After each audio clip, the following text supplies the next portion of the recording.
Assalamualaikum guys. Hai, apa khabar semua? Alhamdulillah hari ni kita nak serahkan kunci kereta kepada Puan Haslina bersama dengan suaminya. Alright. Puan Haslina, senang tak berurusan dengan Azmi? Senang sangat. Senang sangat So, lepas tak proses nak lepaskan loan, senang ke susah?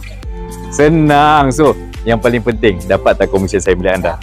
Dapat. Skrip betul. Kita orang tak ada skrip tau. Tapi Puan Haslina macam bahasa skrip je. Tak, okey. So, kita terbaik insya-Allah. So, kita serahkan kunci kereta. Katanya lepas ni nak jalan jauh. Tak tahu jauh mana, terserah. Kita serahkan kereta kepada Puan Haslina bersama dengan suami.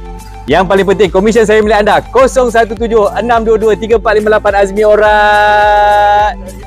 Alright, thank you bang. Okay.